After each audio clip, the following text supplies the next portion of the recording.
So I was diagnosed when I was 9. I actually had a bout of food poisoning prior to my diagnosis. I feel that kind of kickstarted some things. I think it sent my immune system into overdrive. And then after that, I was having symptoms of fatigue, bloody diarrhea, just overall, just weight loss, not feeling well. I became very pale.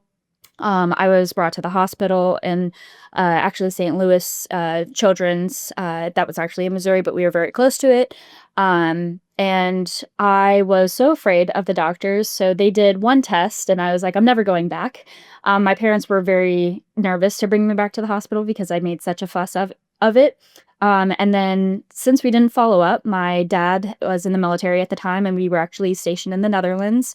So we left to go to the Netherlands, and due to the stress of being in a new country, new food, new environment, my condition went into overdrive again, and I started having my first flare.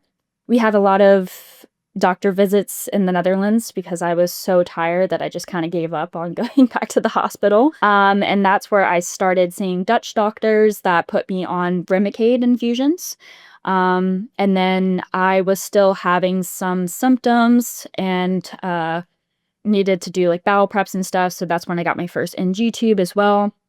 The Remicade worked for about 5 weeks, and then my next dose was less and less. I was having still the same symptoms. So we actually went to London at the time to talk to other doctors, get a second opinion. And they were the first ones that brought up surgery as a potential intervention in the future. My parents got nervous. We ended up flying back to the States for a third opinion from military doctors. And in that process, I underwent treatment for 2 weeks, had IVs, had NG2, couldn't eat. I was having endoscopies, colonoscopies. And that eventually led to like a definitive Crohn's diagnosis. And my eighth grade year in middle school, I actually ended up getting my first ostomy due to some of the medication not working. And I went through high school, college, and eventually led to having my large intestine removed when I was 18 after several medications. And I've actually been great ever since.